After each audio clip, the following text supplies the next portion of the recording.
gave up a TV job to start a podcast in your basement. If that doesn't scream midlife crisis, I don't know what does. It was Championship Sunday here in Indianapolis. What's the mindset then coming in as a defending champion? I want to win. No, I want to win. The young lady over my shoulder, Caitlin Clark. Not the best looking guy. And I don't think anyone's going to sit here and say, Matt Randazzo was really good looking. What has this last month, 2 months, 3 months been like for you? It's an important fan base for the Fighting Illini, is it not? It is. He turned 69 years young last week. You look good, Coach. Oh, try it. Thank you.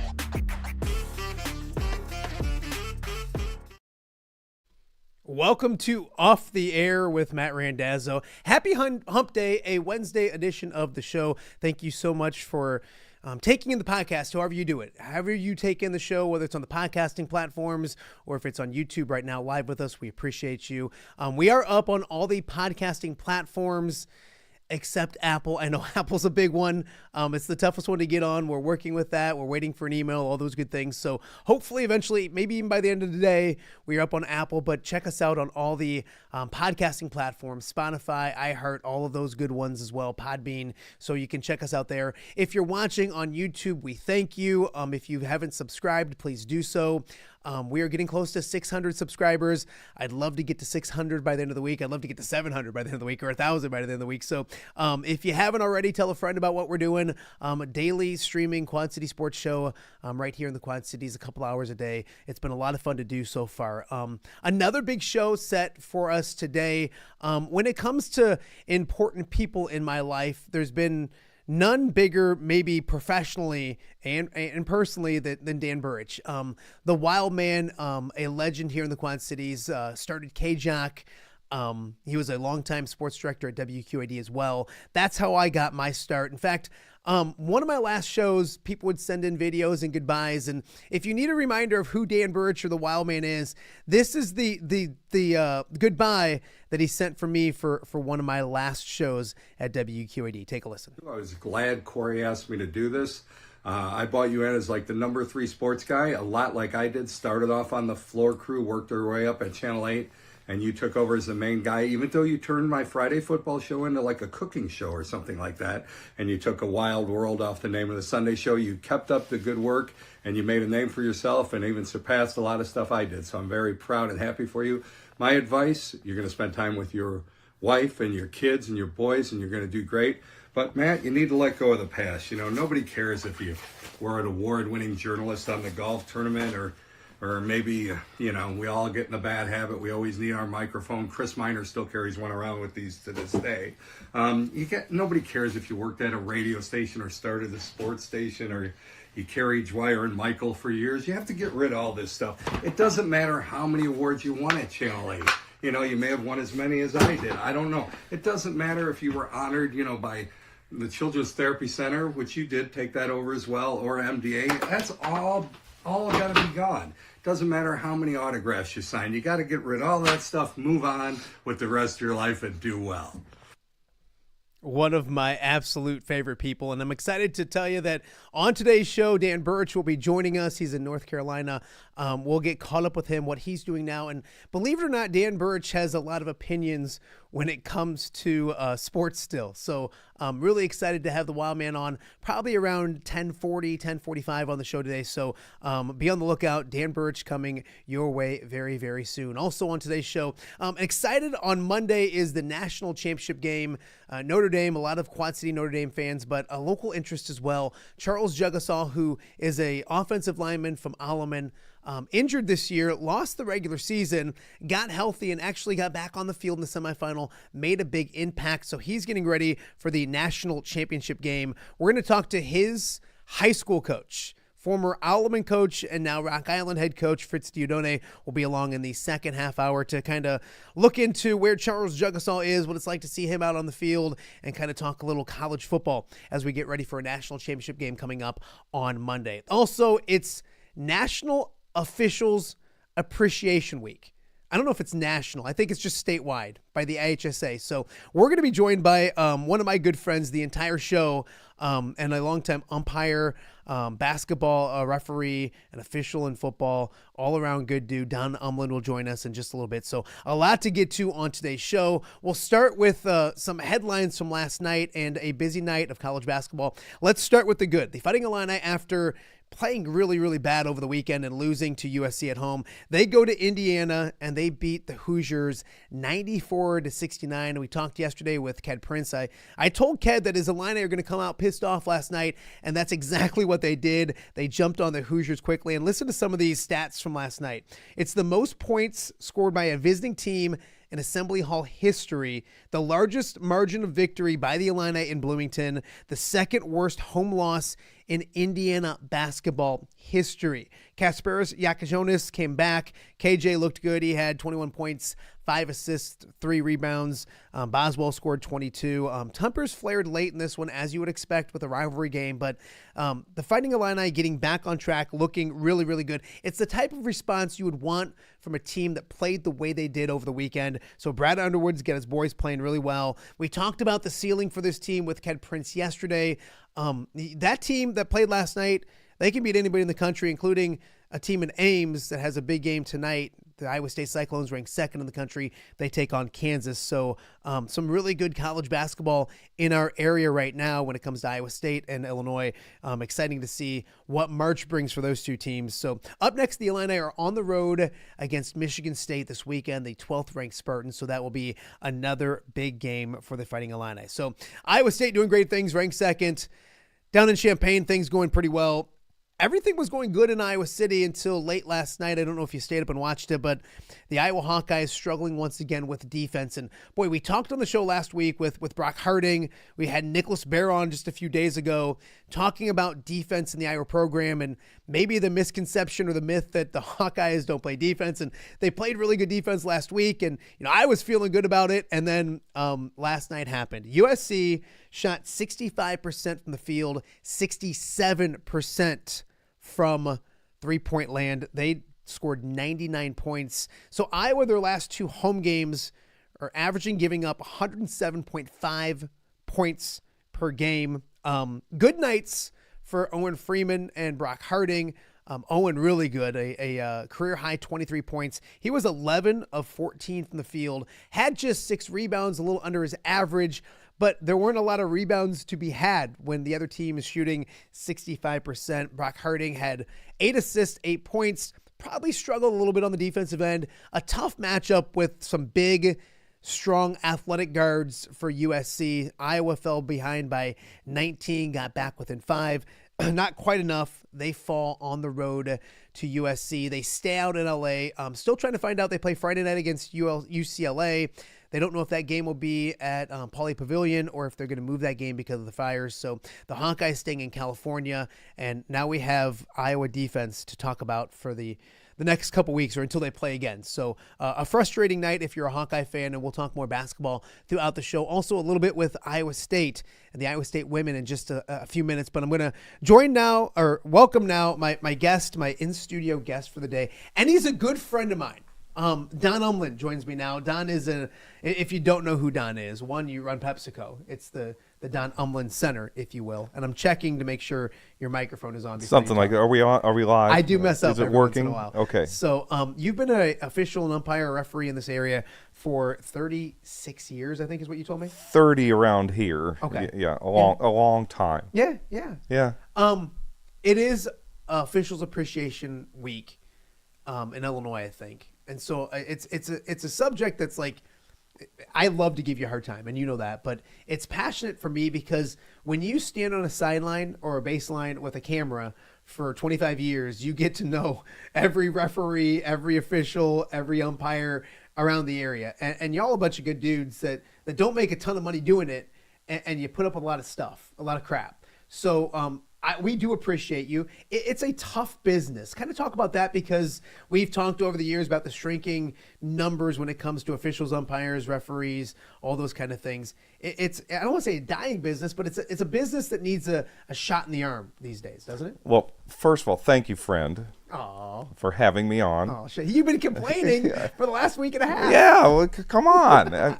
We got lots of stuff to talk about. We always do. We do. So, it's not an easy gig. Yeah. You got to be a little weird in the head to want to do this, first of all. Yeah, you are. Yeah. But, if you like the game that you're passionate about, or games for me, because I'm just a, year-round guy. Yeah. It keeps you involved. You didn't have all the social media when I started out. You had boatloads of officials. We didn't have electricity when you started. Well, that's out. true. Or cars or running water. AD or BC. Yeah, right, I understand. right. I get it. We had mentors. We had you scrapped and fought for games. Now if it's a body that can function, that can do the basics, you can get games if you're willing. I enjoy being out there, and I enjoy mentoring people, but we don't have enough mentors because we're constantly working. Yeah, you can tell, and you watch yourself and some others out there as well. If anyone thinks that they don't care about what they do, like I will go and full disclosure, Don and I work out. If you couldn't tell, together every once in a while, and you'll tell me, I'm like, so what games you have? And you will go through, like, did I get this one right? Did I get that one right? And not that you get them all right, not that you get them all wrong, but you take you have a lot of pride in what you do out there. And I don't think people that watch, they think you guys just show up, get a paycheck, don't care, all those kind of things. I mean, you guys put a lot of time, energy, and effort into this kind of There's a lot of conversations either in the locker room, pre-game, post-game, road trips, that you dissect, how did we handle it? Not only individually, but as a crew. Was that my call? Was that in my area? Did you make a crew save because everybody in the gym knew it needed to be called? Yeah. And we call those crew savers, or getting the big fish, with a hook. We have opportunities now to go back just like the teams and look at replays of our games. I mean, so you can dissect plays to the nth degree. So that's valuable. Yeah, no, absolutely. Then you get, and I think I was getting ready to do this thing, and it was probably December, and there was a parent in Burlington. I'm just using that one because you hear about it too much. Sure. But a parent in Burlington who assaulted physically a referee after a freshman basketball game, and you hear about this stuff way too often. When you see those kind of things, it doesn't help. And you mentioned social media.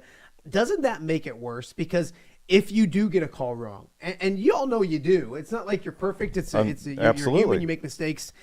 It's magnified by going to social media, seeing it slowed down, seeing it repeated over and over again. That doesn't help things either, does it? Not in the least. I mean, we don't get the luxury of the replay. Our scrutinizing is not only that, but I mean, I know when there's 50-50 calls. I get it. Mm-hmm. And then there's just some like, I kicked the shit out of that. Mm-hmm. It is what it is. But I will say this. I don't go out with the intention, like in a high school basketball game, to officiate for 31 minutes and 30 seconds.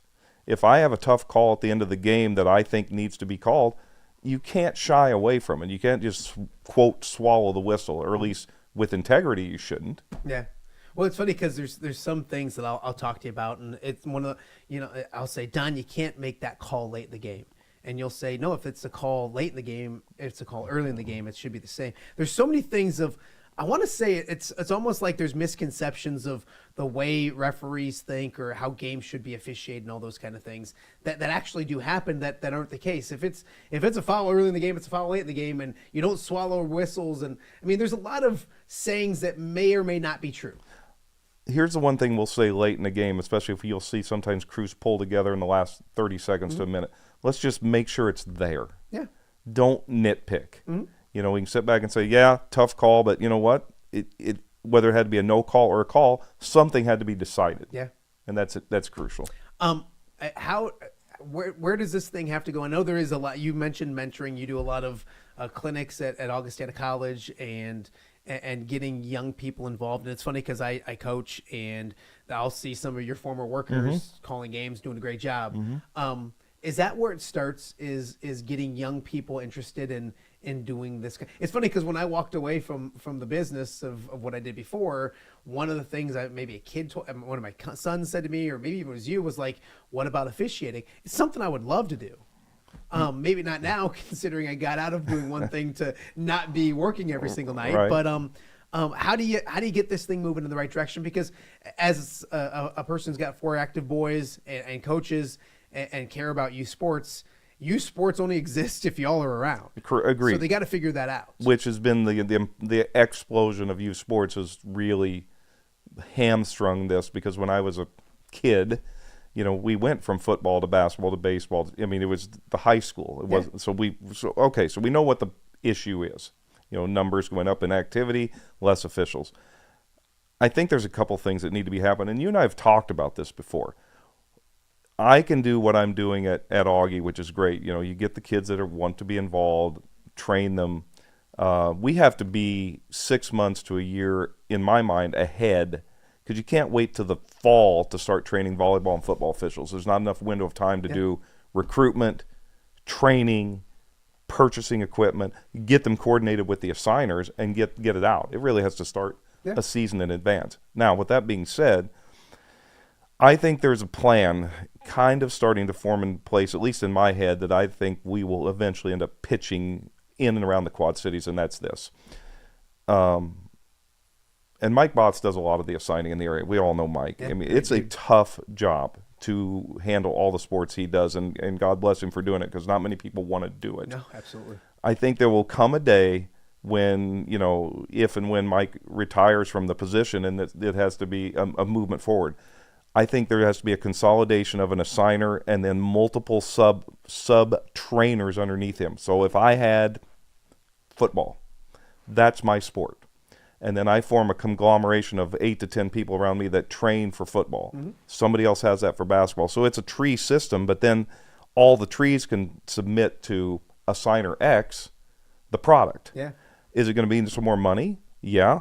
But if we want to refill the coffers, which are getting steadily smaller, there has to be a plan in place to feed it in. Yeah. And I think this is a way to do it. I don't want to get into specifics, and I don't want you to sit there and say, we're underpaid and all those kind of things. But in the big picture of things, do some referees, officials, umpires look at it and go, with all the obstacles you have, parents, coaches, that kind of nonsense, at the end of the day, it's not worth what I'm getting paid right now?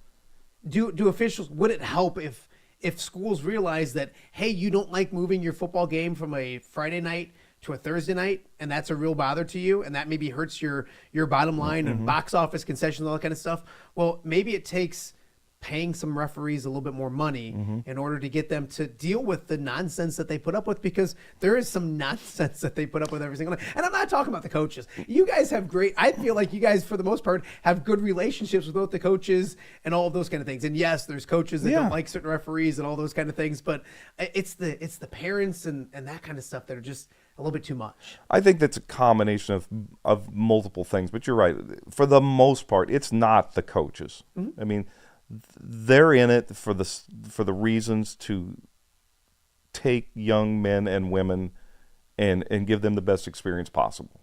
Okay, there are selected parents that make it not as pleasurable as it should be, but you do have to have a certain measure of skin to do what we do. Okay, yeah. The problem, I think, has evolved over time is more parents in general and people they're willing to say things that maybe 10, 15, 20 years you wouldn't be as blatant to say. Well, that's because they're used to sitting behind a keyboard and doing it and not having any repercussions. Right. And they forget that, and then they say it in front of everybody, and they make a fool of themselves. Right, or it resonates. Yeah. And especially when you're a younger or less experienced official, you may or may not handle that well. And when emotion comes into play, especially from the officiating end, it's not going to have a good ending. Okay, then that takes game management and people skills. And that's part of training. I mean, and some people have it and some people don't. Now, to go back to your original question about money, I think schools have done a very nice job over the last few years of bumping fees. He's loaded, folks. I didn't He's say making tons of that. money. I didn't say that. Just kidding. But I think they've done a job of making efforts, realizing that for those who are sticking around, this is what we need to do. Yeah. At all levels. Good, and I think they realize they need to, because it's funny when an official's late for a seventh grade basketball game, everybody's standing around going, "What the heck?" And then you realize, wait, you can't do this thing without the guy that tosses the ball up and blows the whistle. Absolutely. So, they're pretty important. All right, most annoying coach, go.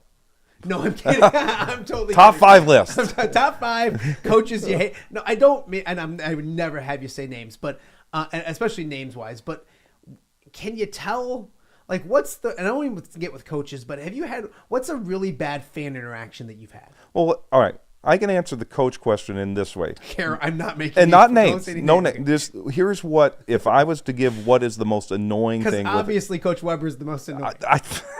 And Coach Hall is horrible. Oh, sure. Hardison's the worst. Got to be 1, 2, 3. Got to be. God bless them.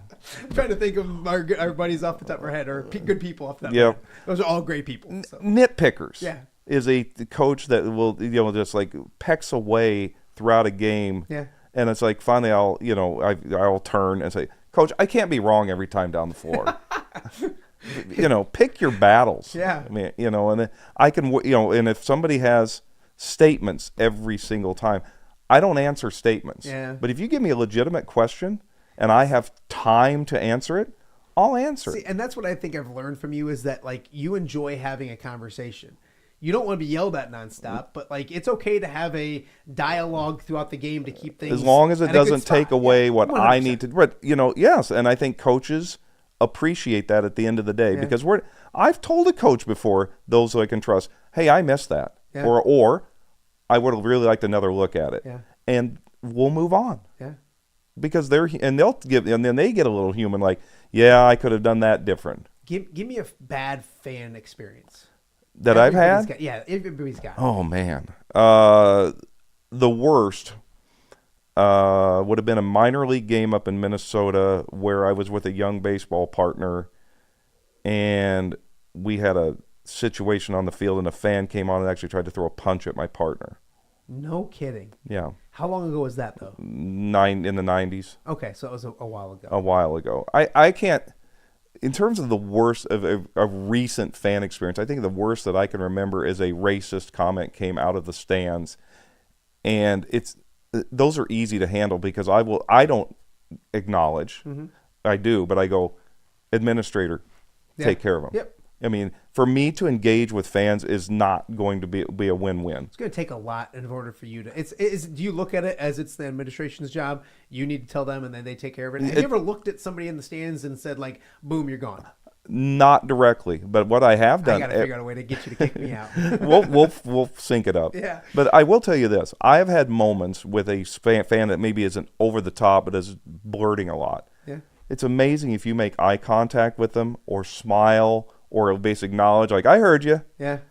Sometimes the wall just comes down because they don't see just the stripe. Yeah. They see the, oh.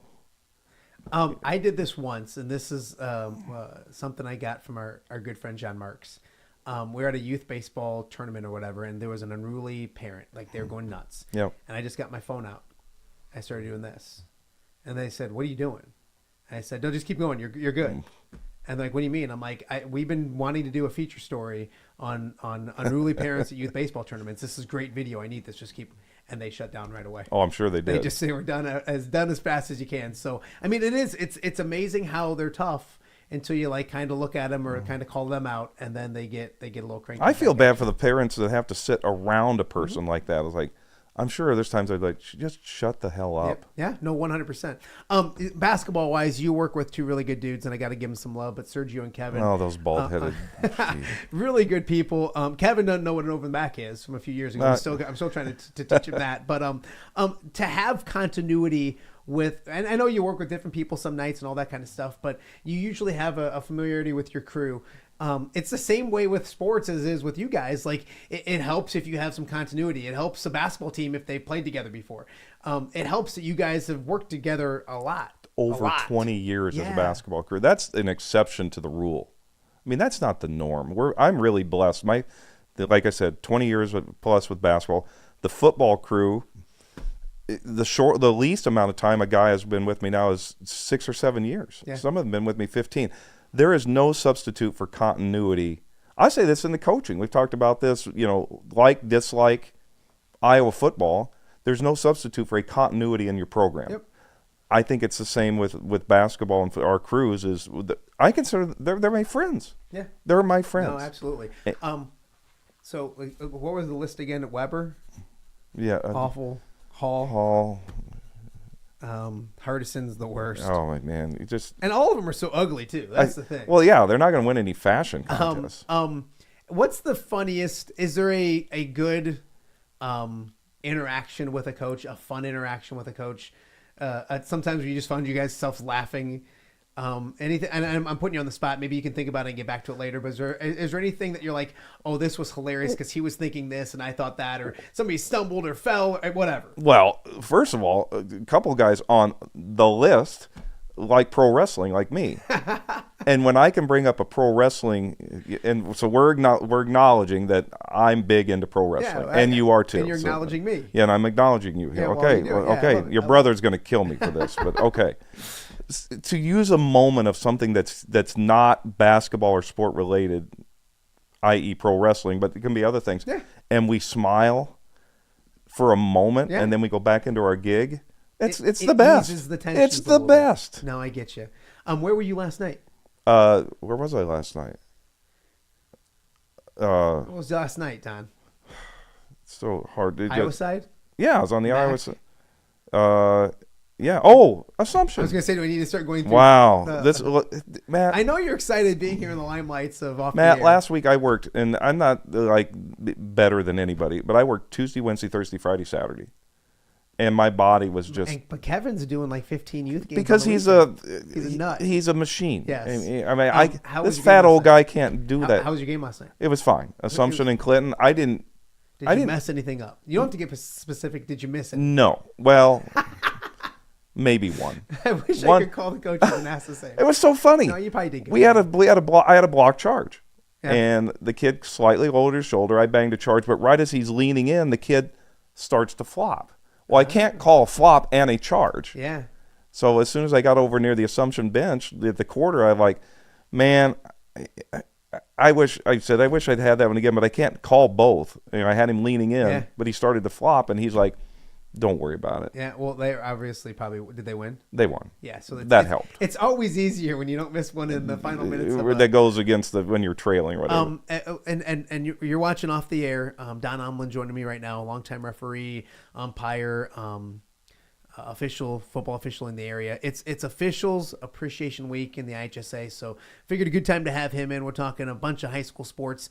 Later in today's program, we will have Dan Burich joining me now, the Wildman, former WQ80 sports director, started and ran KJAC. That's how I fell in love with talking about sports. So he's coming up in a little bit. We'll also talk with Fritz Dieudonne about Charles Jagusah and the Notre Dame Fighting Irish coming up later in the show as well. So thanks for tuning in.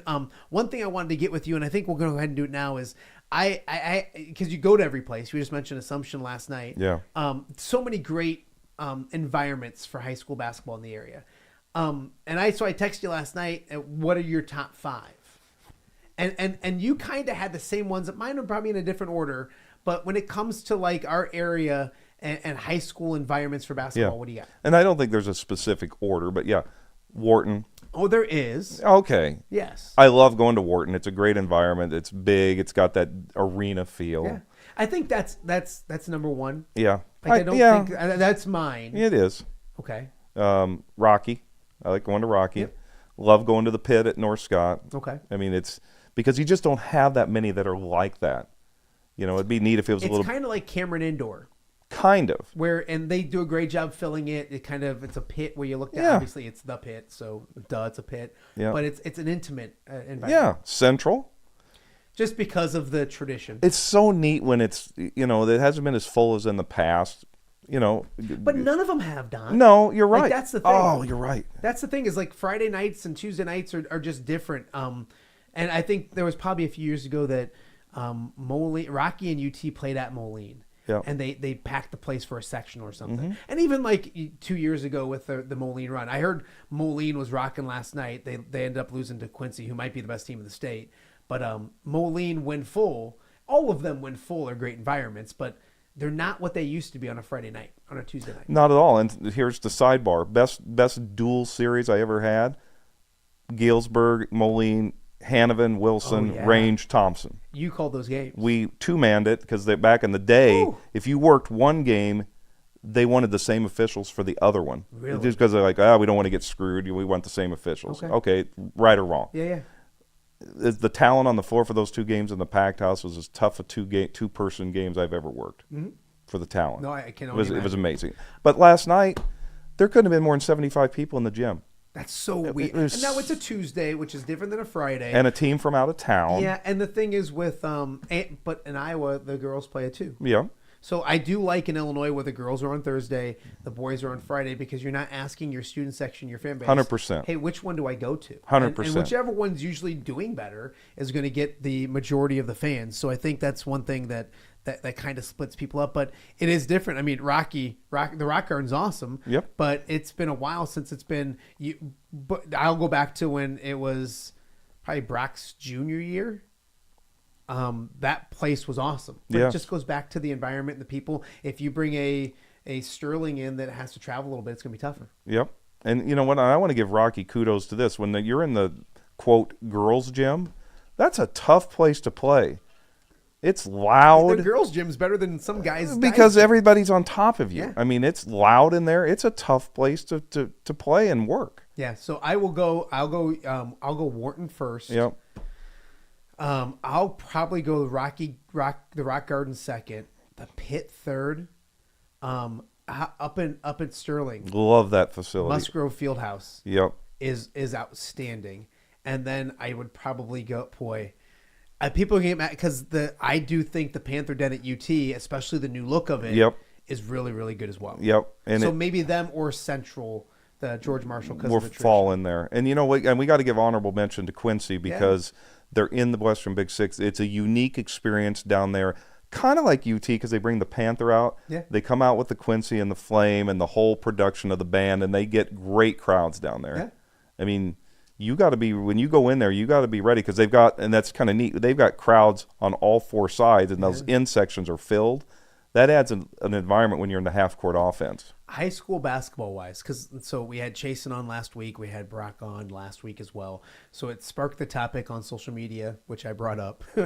I brought up with them is what's the best high school basketball team between those two? If they played, two state champions, and the Iowa side will get mad with me. And we had Nicholas Bear on too, and they had some success. He didn't quite win in a state championship. His sisters won a state championship in volleyball, but Nicholas never won one in basketball. But it's just harder to win a state championship basketball wise in Illinois. More it's rounds, just a different, more it's a different more beast. levels to you get deal there. with Chicago, you deal with Peoria. I'm Yep. not saying Des Moines not good, or it's different. In my opinion, it's a different beast.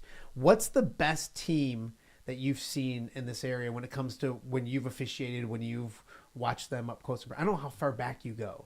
People jump to in the 80s, the Tony Bruce and Davenport West, which is probably ahead of your time. It was because I got here in '95. Okay. Yep. But So, a lot of conversations. were you here? So that wasn't the Pete Michael years. No, Okay. would have been before me. Okay, because those are the two that kind of I got feedback from was the West team in the 80s, and I can remember the Pete Michael, Monte Jenkins, Corey Jenkins. I mean, I wasn't covering it. I was watching them. They're all older than me, but those are some really good basketball teams. Is there a basketball team that you've like, man, that was really a fun team to not cover because I'm covering them, but to referee to call their games?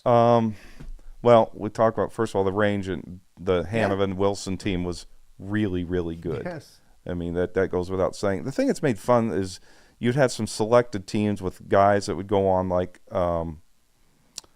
you would go on to play at Iowa or wherever, and then they featured themselves, but they put some nice pieces around them. Were fun. I'm just trying to think who would stick out in that. And we think guys-wise, but some girls' teams have been amazing. Some of those Assumption girls basketball Well, teams that's at where I Wayne was State, going to and go with them. Pleasant Valley's been really good lately. When Randy Norton was at Assumption, Yes. whew, just there's a lot of tradition with the coaches. They were tough.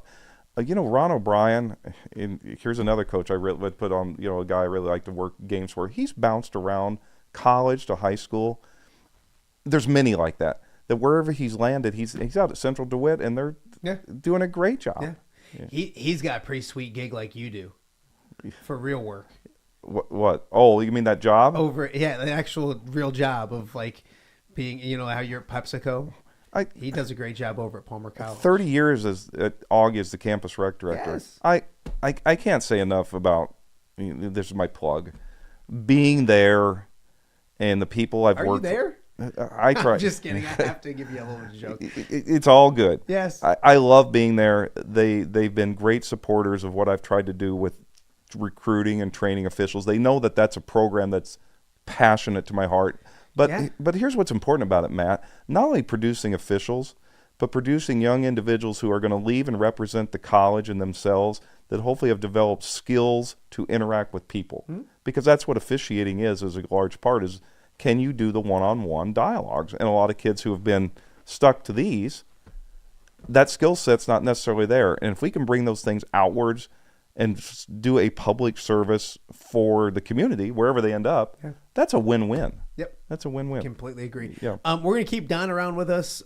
Later in the show, we'll probably talk a little more wrestling, or a little bit of wrestling. I want to talk about the baseball, football side of things. We've talked about the coaches you hate in basketball. We'll talk about the other coaches you hate in the other sports. Oh, no, there's a list. But we'll talk some more sports. He's Don Umland, a longtime official in the area, a good friend of mine. Nice enough to joining me in studio today on Off the Air. Coming up tomorrow on the show, Dan Pearson's coming in. So like I'm getting my Mount Rushmore when it comes to sportscasters in the Quad Cities, in no order, are Dan Burich, Dan Pearson, Tom Cornelis, and Don Sharp. Those are the four for me that are, and I've gotten to know most of them pretty well, and so to have Burich on with me here in a little bit, and then to have Dan Pearson in studio is really cool to me. So talk about a guy who knows everything about high school sports and why you do it and the reasons you do it. So he's doing a fantastic things with FCA. So excited for Dan Pearson tomorrow, working on a few more things tomorrow. That Cuffler guy's not bad either. He's pretty good. Jay Kidwell's outstanding too. Yeah, and Joey everybody does a great job. It's cool. The new wave. They've been around a long time, but the guys that we're seeing on screen now, they do a good job. You just say that because I don't do it anymore. That's true. You used to say I have to have somebody to give mints to. Yes, and so who now? Cuff. So Cuff gets the mints. So an inside joke is that I'll be at a game. Every time I was at a game, Sergio would come over and he carries around mints and he'd pop me. There's a 3-pound bag of mints in his bag. That we can go steal. Best smelling breath I've ever. You're right. I mean, he's a delight to talk to every time he comes over. So Dan Pearson on tomorrow's show. Programming note: we're not going to do a show on Friday. Maybe on Monday we'll be back. I'm still debating if it's a holiday and my kids will be off, so we're going to try to figure out Monday for sure, but definitely no show on Friday. So a lot to get to this week though. Dan Pearson and much more tomorrow. Later on in this show, we mentioned Dan Burich. We'll also talk with Fritz Dieudonne about Charles Jagusah as Notre Dame gets ready to play for a national championship. So coming up next, the Wildman, Dan Burich, catches up with us, tells us what he's up to and all that good kind of stuff. And believe it or not, Dan still has plenty of opinions when it comes to the world of sports, as you knew he would. So Dan Burich, the Wildman, right after this break. You're watching Off the Air. Hello, Dan Pearson here of FCA. Our team is thrilled to support Off the Air with our good friend Matt Randazzo. We share the view of the power of sport when it comes to relationships, including the influence of the coach. FCA believes the coach is the most influential person in America. Matt celebrates local coaches and athletes. His content is informational, insightful, and inspirational. Our Fellowship of Christian Athlete team loves partnering with Off the Air with Matt Randazzo while we engage, equip, and empower coaches and athletes in our 23 counties. FCA, the heart and soul in sports. View from the West, the podcast covering Illinois high school football. It's going to be a hard-hitting game. It's going to be great football. Weekly analysis and reaction from around the western side of the state of Illinois. This is the game we had circled when the year started. Follow along on YouTube and subscribe wherever you listen to podcasts. It's big-time football out there tonight, and I know we can play big-time football. View from the West. We got you covered.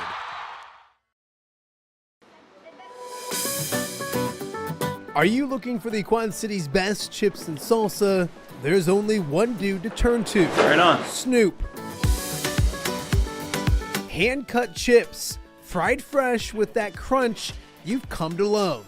And the most addicting salsa with delicious fresh ingredients each and every time. Pick up your chips and salsa, queso, enchiladas, and much more at the Stern Center in Rock Island. To place your order, simply call the man himself. It's Snoop at 309-314-8197 and find out for yourself what the rest of the Quad Cities already loves.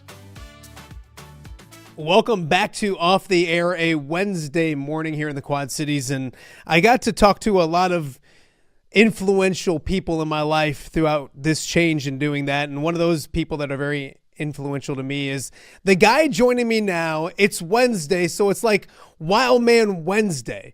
Dan Burich joins me all the way from North Carolina. Dan, before we get into sports and all that kind of stuff, everybody wants to know what you're up to. I tell people you're incarcerated in North Carolina a lot, but that's not the case. What is Dan Burich up to these days? All right, we, Kelly, myself, and our kids, we moved to Raleigh 14 years ago. She moved with one of the drug companies, which was based out of, it doesn't matter, Greensboro. We could live anywhere in the state. We picked Raleigh. We liked it better. It had a lot of schools, not only NC State's there, Duke, UNC are in the area, but you have smaller schools. The downtown area has like Shaw, Peace, St. Augustine. They have all these little schools like Augie's and Ambrose around the downtown area. So it's a state capital. There was just a lot of positives to it. Yeah. So we've been in Raleigh, loved it for 14 years. Our kids went to Catholic grammar school, great school, St. Raphael, or as people said here, St. Raphael, and then went to Millbrook High School. Jack's now in UNCW Wilmington, University of NC, North Carolina, Wilmington, and Jane is at Millbrook, a junior, Millbrook High School, real good old 100-year-old high school in Raleigh. And yeah, Jane is wrestling now too. She gave up basketball and decided to wrestle. Jack wrestled, had a really good senior year, placed third in conference, was like 25-12, solid, good solid, not spectacular, but good. Now Jane's following in the footsteps, which is funny. Awesome. Girls wrestling, the number one growing sport in America. It's awesome. It's huge here in the state of Iowa too as well. Your son is in college, Dan. That makes me feel extremely old. What are you up to? I know what you're up to, but professionally we're talking to you right now, and it doesn't look like you're just hanging out. You're kind of an important person. You're helping people these days. Yeah, it's in my clinic right now. It's a company, Physical, which my sister, who is an English professor, hates the spelling. It's like Quick Shop, KWIK. It's Physical Balance Therapy Centers. I open up a clinic in Wilson, North Carolina. We're going to open up a bunch of other ones in North Carolina. I'm trying to, like Goldsboro, Greensboro, not necessarily in Raleigh, but the cities outside it, where East Carolina is located. So it's a good way to end my career as a physical therapist, kind of branching out and running clinics. Yeah, that's awesome. Boy, just seeing you, and it's been a minute since I've gotten to see you. It brings back the Wildman days and all that kind of stuff. How much do you miss, or do you miss? There's things I know you miss about it, and people ask me, and it's only been 2 months, what I miss, what I don't miss. But what do you miss about the Quad Cities, this area, covering sports in this area?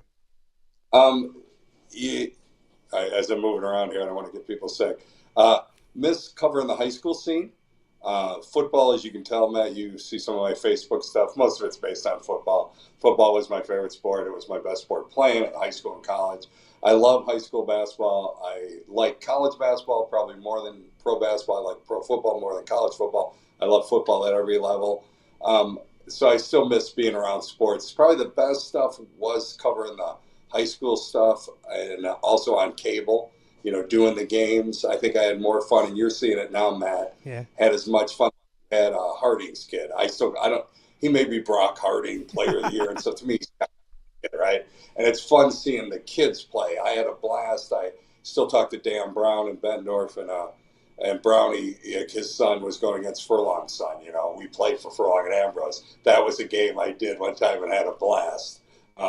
You probably remember when Tyler Perotti, Dave Perotti, my friend, his kid scored a touchdown. I interviewed him while he was wearing his sister's shirt on because he had a real tight shirt, So the most fun was probably not only covering the high school scene, but covering kids of people, people are going to have a blast covering your kids in a couple of years, It's funny, Dan, because you brought that up. I remember you coming back from games or whatever, and you knew everybody, and you're like, this guy's kid is this guy's kid. I can't believe this guy's. And towards the end of me doing it, I would tell Corey Cuffler the same thing. Like, I'm covering my buddy Pete's kid and this guy's kid. You've been around. Ambrose in the morning. Yes. With buddy. Yes, Pete, who played basketball with us. You've been around a while when you start covering their kids, and that's kind of the fun of this area and what we got to do, isn't it? Yeah, and the funny thing is, like, you did a thing after you interviewed Harding, and you kind of had fun with him. Was his Moline State Championship team better than Chase and Randall's Rock Island team? And I look back, and I think I chirped in to be a smart aleck on your thing, and I said, how about that undefeated Tony Bruce, the Clark twins, Becker, Ogden, Peterson, West team?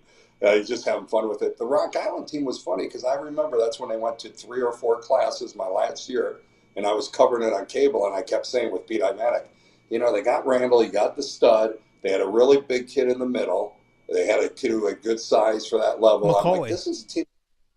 Say it again? Denzel McCauley. Yeah, and I'm like, they got enough to win state. And I remember interviewing Sigel before the playoffs, and I would say it during the playoffs, like the sectional win, super sectional win, whatever. And he would just kind of, Sigel's like, don't jinx us. But that was a team, though. But looking back, they weren't necessarily any better than the Pete Michael, the Jenkins brothers, Monte and Corey, because they had a lot of size on that team. And you had, so were they actually better, or that Rock Island team was going up against those Peoria teams that were loaded, So it's just fun to compare the high schools. And even like I laughed, if you asked me like the best wrestlers, and I'd say a Matt Lackey at Moline, obviously, Steve Rusk at Orion, because I knew all his brothers. But then I hear that somebody posted the other day, Militich had the 1982 Bettendorf wrestling team. And it's hard for me to take him serious when I see Dave Baccaris, who played football with me at St. Ambrose, was an All-American. Pat Militich is UFC champ, but I don't know them as those guys. I know them as Bick and Pat. Yeah. I'm like, were you really that good? Because you were the bums I played flag football and softball with. But it's just fun being in the area. And it's big enough to be competitive with Illinois schools and Iowa schools and national schools. But it's still fun because it's just that it's small enough area. These are the guys you're going to play softball against, pick up basketball against, and other stuff. Example, it's like Tavian Banks was as good as, aside from Roger Craig maybe, as good as anybody we ever watched in the Quad City area for football. And, there's Levance playing for the Steamwithers, and we're scrimmaging with them. So it's still big enough to get the talent and, Hall of Famers, if you will, and at multiple sports, I should say. But it's still fun that there's still the guy next door. Well, Ricky Keys' daughter. Yeah, Madison. I remember her going at Madison, right? Yeah. Yeah, I remember her mom dropping her off at the preschool by my house in Rock Island. Now you turn on Wildman and she's playing. Yeah. You're going, what's going on here? Dan, I tell everybody that, so I'm starting to do this, and when I got into college, what you were doing on K-Jock is what I wanted to do. I mean, I would think, and I was young and dumb, but I'm like, man, I get to sit and watch, talk about sports for 4 hours, and they're paying you. But that's what almost sports is becoming, where they're going back to wanting more opinion. Now it's not radio, it's podcasts, vidcasts, all those kind of things. Right. But what is it about you? And I do miss the high school stuff and those things, and I will, and I get to do it a little bit with MediaCom, but having an opinion is fun. Kind of talk about that, because you started this whole thing in this area with having an opinion and having a disagreement, a debate, and then laughing, and then still being buddies and having a beer after a good hearty debate. Talked with Glenn Cook yesterday. Great guy, Rockridge legend. I teased him more than almost anybody who ever called into the show. In fact, Matt, when you were interning, I think I walked out. I said, "Oh, it's Glenn. You talk to him." But great guy, great baseball guy, loves baseball. But I still had fun with him and teased him. It was kind of funny because, and I take a little pride in nothing against what you and I worked at, Channel 8 and what we did. That's fine. But I took more pride because KJOC was the first all-sports station in Iowa or Illinois, either side of the river, way before the score. Everybody kind of thought, oh, it was just me playing around. And it did pretty well, and it was a blast. I used to do, at one time I did 2 hours in the morning and 2 hours in the afternoon. How easy was that? It was a piece of cake. I remember Ray Sherman, that Guy Perry and I laughed about this. Guy was programming 97X and Ray was doing KSTT. Do you think he can do an hour? After I did a half hour, I said, Ray, I could do an hour standing on my head talking sports. Do I even need commercial breaks? And it went to 2 hours, and like I said, it was going. Craig DeVries, I think, laughs about it too, that Sunday night it started, we used to do 10 to midnight or something Sunday nights on 97X because they didn't have many ratings, so they had me, and I'd have DeVries come in and Wendland and Batterson, some people who've passed, Marksy, obviously, John.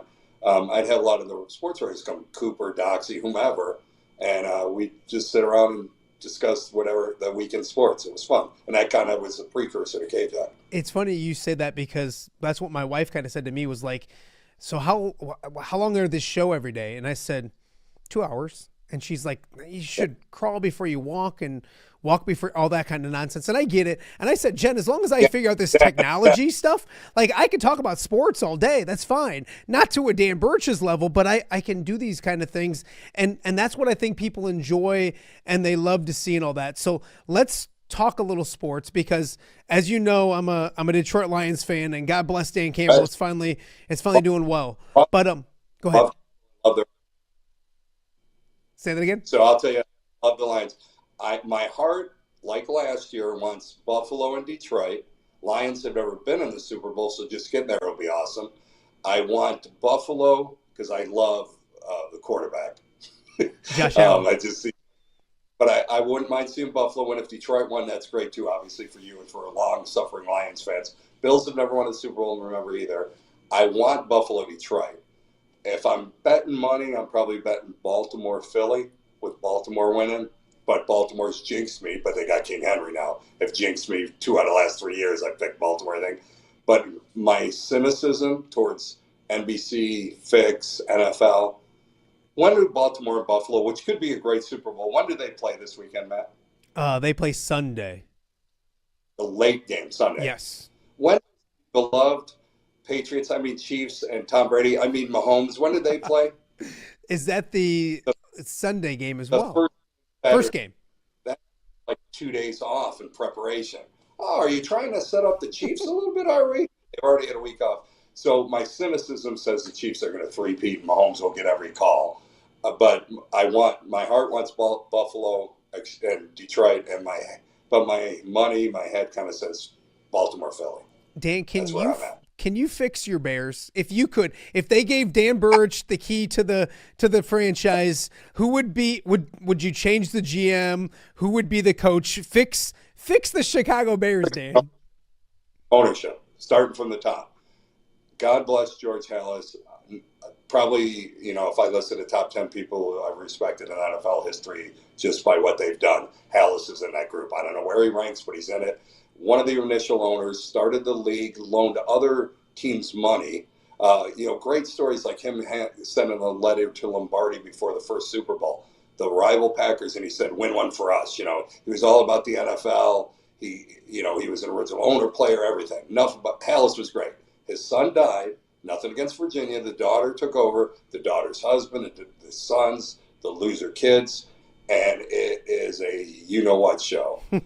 So I think you got to hopefully pray to sell the team, because the McCaskies openly say, the one grandson says, I don't really care about football.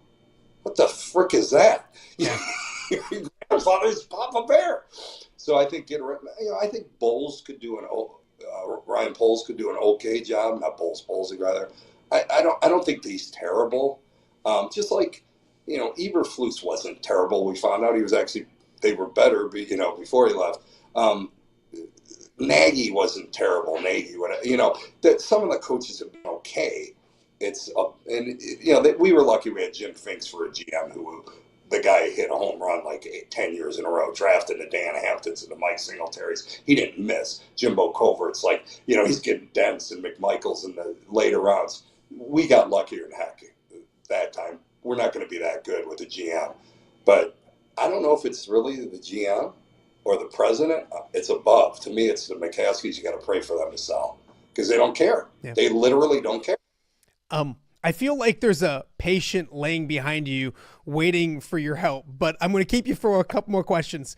I can't talk with you without bringing up a national championship game. And Notre Dame, the old Golden Domers, they're playing on Monday. A local kid from the Quad Cities, Charles Jagusah, playing in the game, so it kind of adds some local interest from us. But as well as anybody in the Quad Cities, there's plenty of Notre Dame fans. Can the good old Catholics take care of business and beat a super talented Ohio State team on Monday? Ohio State's favored. Ohio State. You kind of look back and go, I don't know how they lost to Michigan. Yeah, you do, because it's a rivalry game. It's a conference game. That's no surprise. Michigan was the defending national champion, turned around and beat Bama. So they're not that bad. So I think Ohio State, everybody agrees, is playing the best as anybody. Notre Dame's playing real well. All the people who made jokes put those memes of Rudy wearing a Northern Illinois sweater, including me. We can all laugh now. You know what happened. The Northern Illinois coach called Freeman and said, hey, if you want to talk, I'll tell you what I schemed and how we beat you. That's helped him a lot. I think the one thing Notre Dame has going for him is a better coach. I'm never been a huge Ryan Day fan, although I do want to borrow his coloring for his beard with that black, because I need my gray. He's got that just beard for men or whatever, just for men stuff. But I don't think Ryan Day's that great a coach, and I think Freeman maybe could outcoach him. But I think talent-wise, you're going to see it's Ohio State, which is weird too. Remember, all the SEC nuts down here, I have to remind, when it went to a 4-team playoff that first year, the Big Ten and Ohio State won it with like a third-string quarterback. And now the first time it goes to a 12-team, the Big Ten is going to win it, or Notre Dame. The funniest thing is the ACC people around here, they're losing like $30 million. Yeah. Because you know how the conference gets it? Notre Dame gets all of it. Yeah. No, they love it. They love it. Hey, I want to stick with college football 1 second, because you always respected Iowa football. And to show how long Kirk's been there, I was probably one of my first years, one of my favorite stories I tell about you, one of my first years, and Ferentz was pretty new. And he was in the Quad Cities a few weeks before Media Day, but you and I went up to Media Day, and we got done with the interview, and he said, hey, Dan, thanks so much. And he said, hey, Matt, thanks so much. And on the way back to the car, I'm like a kid in a candy store. I'm like, Dan, did you see that? Like, he remembered my name from like 3 weeks ago. How awesome of a guy. And I'm on cloud nine. And I did. I kept going. And you know where I'm going with this. We finally got in the car, and he said, will you shut up and take your name tag off? And I looked down, I saw I had my name tag on, and I turned it off, and you go, I was going to let you have it. I really was. And then he kept going and going and going. So that shows how long it's been since Kirk Ferentz has been there. Where are you with Iowa football, what he's done, his staying power, and just your thoughts of the program from the outside now looking at? I always say this to Iowa fans, that this goes back. I mean, like when Kirk took over, even maybe before Hayden, I used to tell Iowa fans, you're the best wrestling school in the nation at the time. Now they're behind Penn State, but still one of the best. You have a top 25 football program year in and year out, sometimes top 10. You remember that 3 years in a row when we were at Channel 8, I joked that they finished 8th, and 8th when they went to the Orange Bowl. So you've got a great football program. You got an unbelievable wrestling program. You can only be good in so many sports. I used to tell the basketball fans, right? And look what the run we had in women's basketball. So I was kind of where I expect them to be. And what Kirk actually does, and I know Brian was not a great offensive coordinator. Kirk wins 2 out of the 3 phases almost every game. He wins defense. I don't care which Parker coach there. He's had 2 great Parkers. I know that aren't related, but he's been lucky. And he wins on special teams. That's pretty simple football. That took Ron Rivera to the Super Bowl. You know, that took Lovie Smith to the Super Bowl. If that's good coaching. And plus, maybe one of the reasons he doesn't throw the ball and runs and it's boring and punts is because he has an All-American punter and he has a lousy quarterback. So sometimes the team is part of winning. And for people, remember when Nebraska fired my long-distance cousin, Frank Solich, who I am related to like third cousins. When they traded Frank Solich because he went 9-3 or something, and they haven't been good since, sometimes you got to look at your program and go, we're only a 10-win program. Top 10 is maybe as good as we're going to get. You're not going to beat you're not going to beat the Georgias and Alabamas and Michigans and Ohio States consistently. But if you can beat all the other people, if you can beat the Northwesterns and Minnesotas and Wisconsins and Nebraskas, then you're doing pretty good. So I think Kirk is fine. Is it time to go? I don't know. Roy Williams, it was time to go, and North Carolina's taking a dip. Coach K, it was time to go. So maybe let him leave on his own terms. I think the biggest problem was Brian probably being there. Not that he was a bad coach, could be kind of a doofus at times, but I don't know if he was a good coach or a bad coach. I think he wasn't a great coach. That's pretty obvious. And sometimes loyalty gets you too. But I think Kirk is still solid. You saw it, here again. Yeah. And I know everybody's high on Campbell at Iowa State now too. So that gives them a little competition. But I remember Dan McCarney winning a few for Iowa State a few years in a row, and they get their runs too. Yeah. But I think overall, it's funny, Dan, because Illinois won 10 games this year, and they're super excited in Champaign. And Iowa won 8 games, and everybody wants to get rid of the head coach. It's all about perspective, and I think there's a lot of programs that would love to win between 8 and 10 games every single fall and enjoy a lot of good football. Hey, I could do this with you all day. I know you got stuff to do. I'm going to propose something to you. I want to start Wildman Wednesdays. It doesn't have to be this long, but I think we could do something. Have Kelly call Jen, and we'll get a contract over time. I was going to go back before you go. Maybe we could do it. Bielema, probably, I always thought he regretted leaving Wisconsin. I know he went down to Arkansas, more money, not just for him, but for his assistants. But he found out what the SEC's about. He was a perfect for Wisconsin, handpicked by Barry. But I like what he's doing in Illinois. I'm glad he's back in Illinois. We know he played at Iowa. We know he has a Hawkeye tattoo, but he's an Illinois kid. Erie Prophetstown, we all know, the hog farm story. Brett needs to push away from the buffet table. Have a heart attack on the sideline. But what a great job he's doing and connecting with the Illinois high school coaches and stuff. So I'm real happy what's going on in Illinois too. Yeah, Dan, this has been a ton of fun. I'm gonna get our wives on that and it's funny. At my wedding, you kind of talked about how I always do everything a little bit after Dan Burich, or a lot of it maybe, but sister, hold on before you think like I went up like that. His sister Lisa came and found me. Yeah. Lisa worked with us at Light for years, and she said, "You got to say something." So I went up and I said, "Matt followed me in radio. Matt followed me in television. Now I married Kelly. We have 2 kids here at the reception. Matt, you're married. Time to get started." But you doubled me, right? You went over the top. Well, it's funny. 5 or 4? 4. Easy. No 5. But it's funny because I remember clear as day. It's amazing the things I remember that you said to me, Dan. But when you were getting ready to be done and get out, you said, "I got to do this for 20 years. Now I get to go do something else for 20 years." And that's the conversation that I had with my wife for the last 6 months. Is like, I got to do this for nearly 25 years. Now it's time to get to do something different. So here I am once again following and luckily we both have wives that put up with us and allow us to do what we get to do. Huge. I joke, Jen and Kelly, but huge to have a good partner and a smart partner and somebody you respect. I mean, that goes without saying. That is huge. It is funny, the stories, but there's stories that you remember that I can't say, like when kinda. I'll just say kinda. I'll tell that story until the day I die. And most of the people that are friends of ours, if you just say kinda, then everybody would know exactly what we're saying. Hey, he's Dan Burich. We're gonna do this again sometime. Sorry?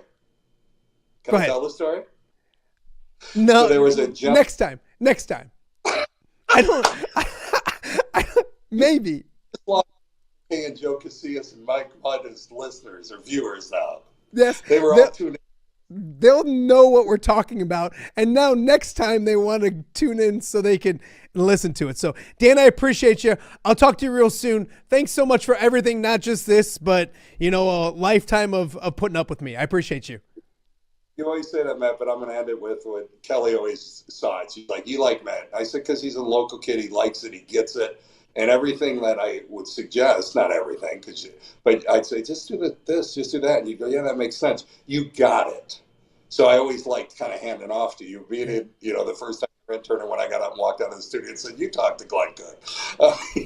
But you got it. You just like, I remember that, the Jessies and the Dales and the other kids we worked with, client stuff. Well, you didn't really work with Mike, but I did. Some of them, they didn't get stuff sometimes, and I'd get frustrated because I'm like, look, it's pretty simple. It's right here, what to do, and you always got it. It wasn't like you had to listen. You kind of were on the same page. I will tell people that I always said, I remember a meeting after a newscast, and everyone was complaining about what happened, and you, the voice of reason, as always, came in, and you're like, can't we just say we effed up? Can't you just say you effed up, and you say you effed up, and just own it and don't do it again and move on? And I think that's the biggest thing these days is accountability. I'm going to sound old, but it's okay just to say. I used to say it to this day to people. I'd say my old sports director Dan Bur used to say, it's okay just to say I effed up, and I'm not going to do it again and move on. And it was that simple. So there's a lot of. I always joke with you. You taught me a lot of good. Some things I've gotten in trouble for, but I will stand by the things I've probably gotten in trouble for. So, hey, get back to work, and I'll talk to you real soon. Remind me to tell the Jesse story, too, when he effed up. Yes. We got plenty of stories to get to. We'll catch up again real soon. Thanks, Dan. I appreciate you. All right, he is buddy. Dan Burich. That, my friends, was a lot of fun for me. Hopefully you guys enjoyed it as well. And we got a lot more to get to on Off the Air. We will be right back. Hello, Dan Pearson here of FCA. Our team is thrilled to support Off the Air with our good friend Matt Randazzo. We share the view of the power of sport when it comes to relationships, including the influence of the coach. FCA believes the coach is the most influential person in America. Matt celebrates local coaches and athletes. His content is informational, insightful, and inspirational. Our Fellowship of Christian Athlete team loves partnering with Off the Air with Matt Randazzo while we engage, equip, and empower coaches and athletes in our 23 counties. FCA, the heart and soul in sports. View from the West, the podcast covering Illinois high school football. It's going to be a hard-hitting game. It's going to be great football. Weekly analysis and reaction from around the western side of the state of Illinois. This is the game we had circled when the year started. Follow along on YouTube and subscribe wherever you listen to podcasts. It's big-time football out there tonight, and I know we can play big-time football. View from the West. We got you covered.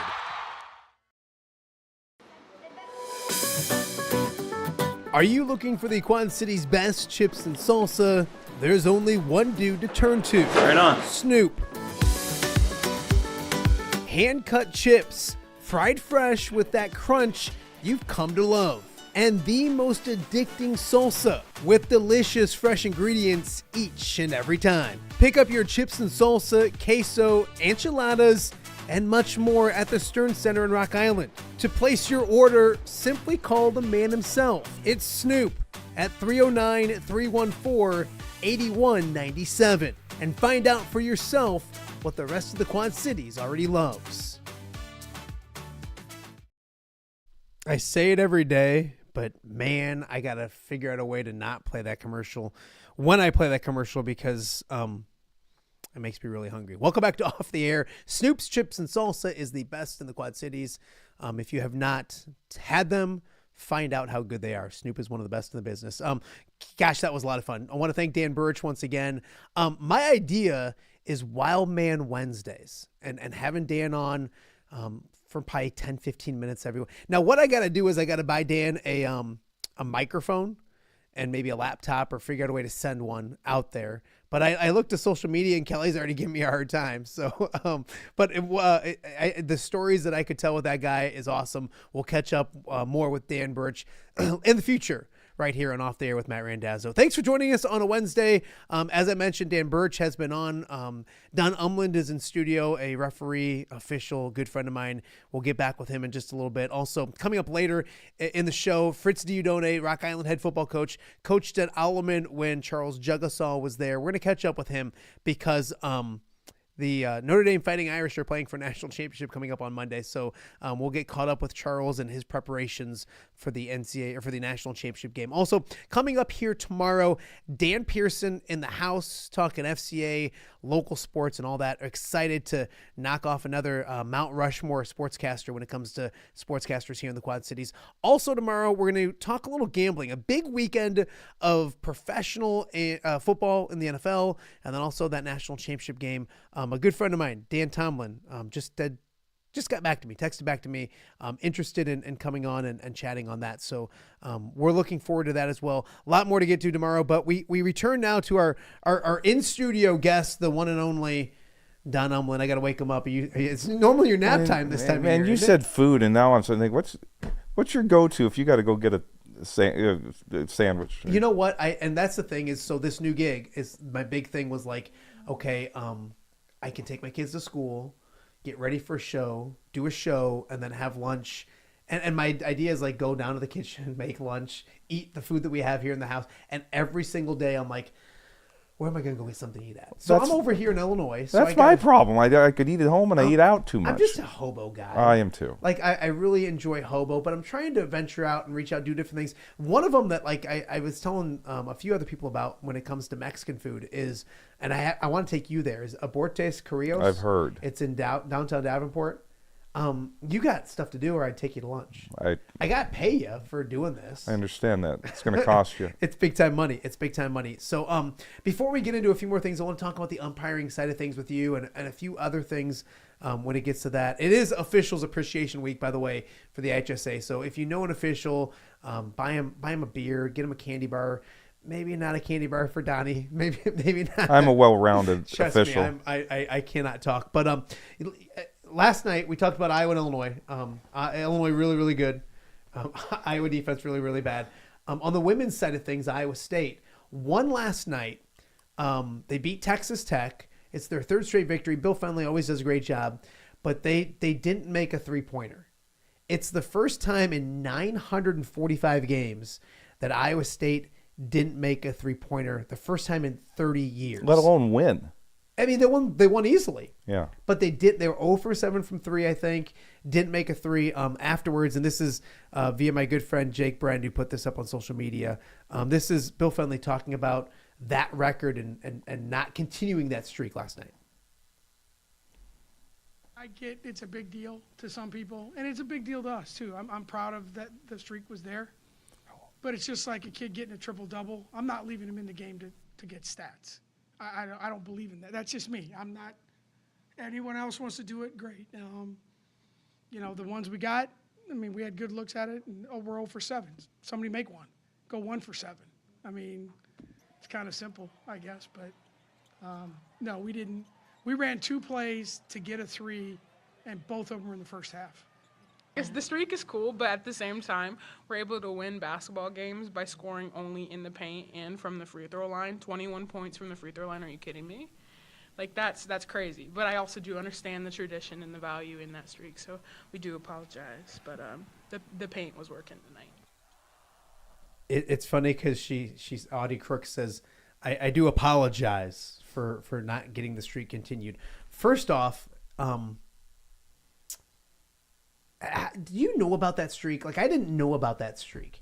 It seems to me like that would be a pretty common streak, or a lot of teams make a three-pointer in a game. But for 30 years is something crazy. Agreed. I mean, it's hard I don't say where that line's at, to not make 1 3 in 40 minutes. I mean, it's part of the game. We've seen open post, the way offenses are set, you're going to get shots. So you look at it, too. He mentioned Bill Fenley, Davenport native, that he wasn't going to force it. He wasn't going to. And there's some guys, I think it's famously Ricky Davis from our area, purposely missed a shot at his own basket to get a rebound, to get a triple-double in the NBA. So he wasn't going to do that. And I never thought about that way. But, boy, I think I would have been tempted as a head coach if I knew about that streak to later in the – I mean, they won by 13 points – to chuck up a few threes. Your thoughts on not chasing a streak and something that you want it to be a natural streak, I guess. I guess, yeah, because integrity comes into play. Where you have the lead, you don't need the shot. So are you going to tell somebody, hey, step out there and shoot it? Probably not. Yeah. Probably not. Yeah, no, I kind of agree with that. But I mean, I didn't know about it. That's the crazy thing is I never heard about that streak for 30 straight years. I wonder what like Iowa's streak is right now. Men's basketball. Oh, it's probably. You got to think it's got to be 10 years at least. I mean, I would think most teams make one in a game, so I'm sure their streaks. And granted, it's these things end, but 900's it's a long time. Yeah, 945 games with making a 3-pointer came to an end, and they still won the game by double figures. We always talk about like the Iowa women and the women's basketball. Iowa State doing a fantastic job, and that's a team that Bill Finley's that guy that gets his team better and better throughout the season. They're going to be a really tough out when it comes to the postseason as well.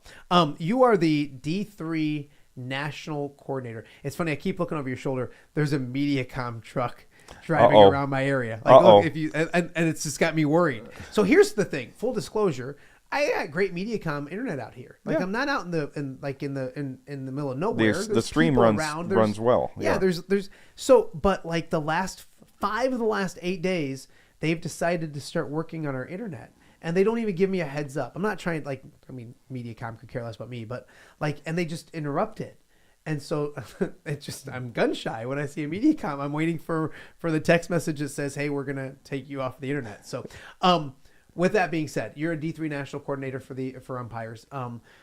Take me through what that is, what you do, and it's a pretty impressive thing. This is year 11 of that position. It did not, some coaches would appreciate this, did not take me off the field as an umpire. I'm still out there kicking around. So I was working my gig as an umpire and pretty connected, knew the guy that became the first D3 national coordinator. In fact, I was his crew chief for his first World Series. Okay. And then 11 years ago, he became the D1 national coordinator. Ironically, George Drucius just announced that this will be his last year as the D1 national coordinator after an 11-year run. So you're moving on up? He asked me about that. And I don't want any part of it. Yeah. I am very content in my D3 realm. You know, I work at a D3 school. Yeah. I understand it.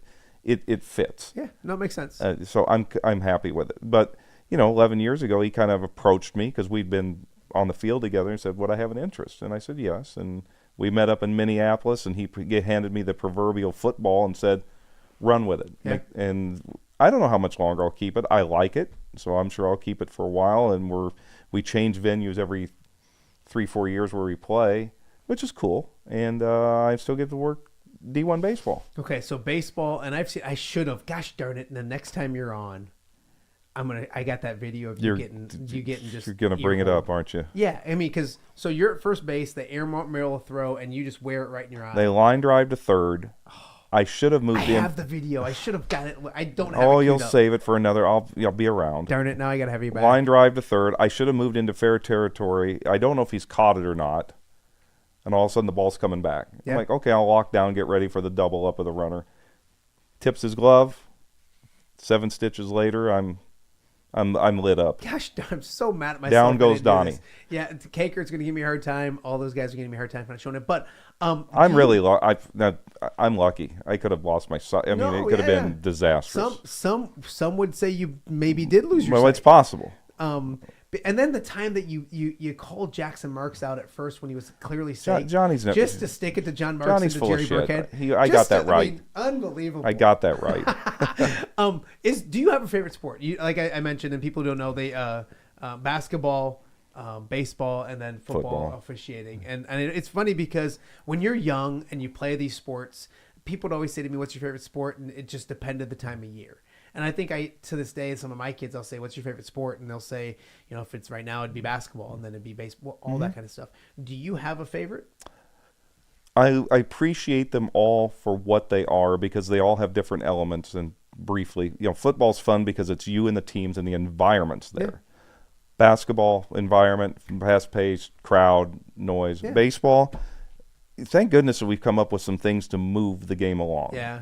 Because it's better for everybody. Yeah. Pace is better. Is it that way in college? Do you guys have those things? Yeah, we got it all. Pitch clocks between innings. Relievers. How long between pitches. But it never fails if you're on your way home to watch a pay-per-view with your buddies. The game goes long. Yeah, amazing how that works out. I got to talk to my assigner better about that. My favorite, probably football at this point. Oh, because it's the one I do the least. So you enjoy it more because you don't get burned out by it. I look forward to my Friday nights with my crew. Yeah, because you only do it once a week. Well, I probably do Maybe it about Thursday. 2 to 3 times a week because I will work a reserve game. I will dip down and work a junior high game to help the assigner out and work with younger officials. Yeah. But clearly does not blow me out of the water. Basketball's sometimes 4 or 5 nights a week. Yeah. But the games are shorter. And baseball, when you leave for a weekend, I'll leave Friday and Friday, Saturday, Sunday and get home late Sunday night, and then a midweek game somewhere I have to drive. Your wife is a saint. Amen. Although you leave, so maybe that's also that's a the blessing only in reason disguise. She stomachs you for as long as she does. It wouldn't work, Matt, and you understand this, especially with me doing 3 sports, to not have somebody who supports it. And she had 2 brothers that one made the big leagues and one made AAA, and her dad played pro ball, and she played college softball. Her family must have been disappointed when she brought you home. Yeah, look at me. Thank God the stripes we wear are straight up and down, not this way. Do you feel like...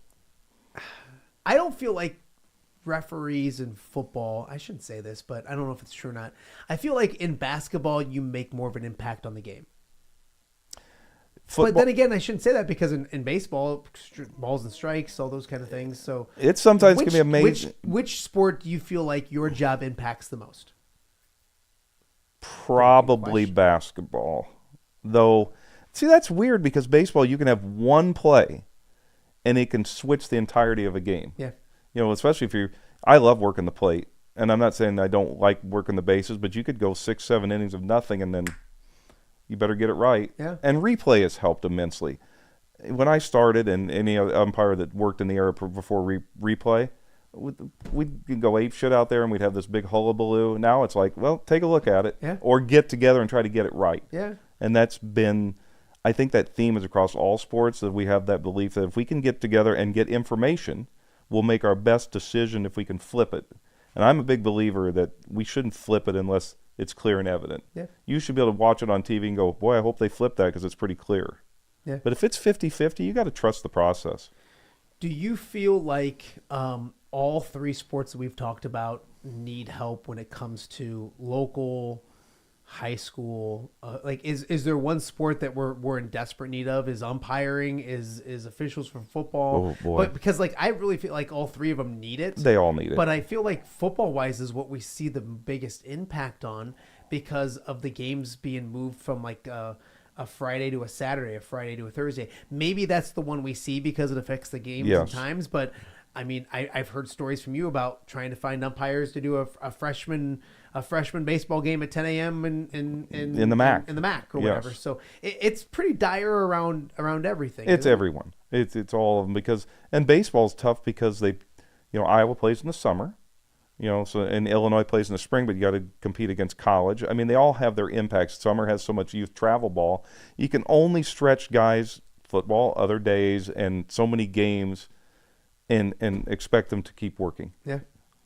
No, I completely agree. Okay, so before we let you go, if people are interested in getting involved in this, and I've asked you this question before, and you give the sales pitch, I should put your number on the bottom of the screen or something. But no, don't do that. And there's going to be somebody watching this going like, "Boy, it sounds like fun, but I'm not in enough shape," or like, "I don't have the time," or it's always easy to come up with an excuse to not do something instead of do it. But I know a lot of people, myself included, would enjoy doing these kind of things. How do people get involved? Even if it's just to try it, to find out if they like it, to find out if they enjoy it, and then maybe move up and go on from there. Okay, first of all, I think one thing that's really important that you said right off the get-go, it is fun. I really enjoy it. Yeah. Can you make you like to be in control of everything, and you like to make the decisions. That is true, and I let that carries over at home, but I'm not as effective there. No, not at all. No. But it is fun, and there's good money to be made. At the end of the day, it's nice to have a nice paycheck to take home, whether you use that for bills or for fun, whatever. Yeah. The ways to get involved. If you know an official, they can usually lead you in the right direction. If you don't, an administrator will lead you to an official because they work with officials all the time. Yeah. And if worse comes to worse, call the state association, which everybody can look up online, Iowa High School, Illinois. There's officials areas. If you even talk to somebody, they may say, who is your assigners in your area? There's means to find out. Yeah. Or just if you're at a game, ask the official when, you can find a time to not look intrusive to the official and say, hey, I'm kind of interested. Can you send me the right way? Yeah. A lot of ways. Okay, so we know a lot of officials, referees. Jason Foy, I know, listens to the show, watches the show. God bless him. When you talk to all those knuckleheads and they bring this up, they all better subscribe to the show. Yeah. I want you to have a link ready, and I want you to make sure they're subscribing. I got you covered. Via podcast, because I'm giving y'all some love. You guys got to give me the love back. Yeah, so well, if there is a controversial call in sports, I plan on using you very often. I know you're cranky because I haven't been on yet, but the goal is to officially have you on as our officials point expert, and hopefully that bad call doesn't happen to my Lions this weekend or something like that. Big game. Huge game. The Randazzo house is ready to run. I'm sure you are. Yes, it is. Now, you've got this. God bless Anger for he started this. Yes. You can't go without having a Don Umland officiating. You have your own bobblehead. I did not. I know you know I this. did not make this. Somebody made it for you. This guy's way too thin. Don Umland, #1 referee. He's way the ego on you referees. It's unbelievable. It's the gift that keeps on giving, Clark. How long ago was this made? Well, you'd think by his body type it was like my first year, but the gray hair doesn't represent. I know it. One of my put you by Anger. You better behave yourself over here. I'll flag him. One of my seniors, God bless them, at Campus Rec, they always get me something every year. The different group. Yeah. That came about 4 or 5 years ago. Oh, I don't ref in the glasses, but I'm gonna keep it up here for a little bit. I don't want to keep it forever because it is your. No, but I am gonna keep it. I want him to have a presence on and keeps the group in line. You want to? I mean, part of year when you one. look at it, you have Pat Angerer, you have Sepp Straka, you have all these athletes. What a you have Dan lineup. Campbell, and you have Don Umland. What a lineup! It's just it all goes together. It all fits right. So he's Don Umland. If you're interested in being an official, being a referee, being an umpire. Reach out to him.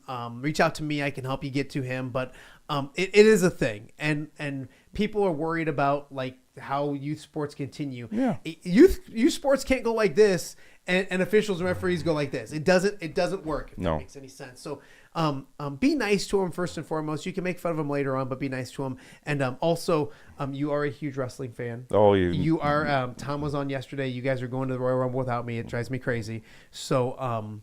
We'll talk more wrestling eventually, and we're going to start a podcast with wrestling. I can't wait. So we got a lot of good things. I appreciate you having me on. This is you're right. Appreciating officials.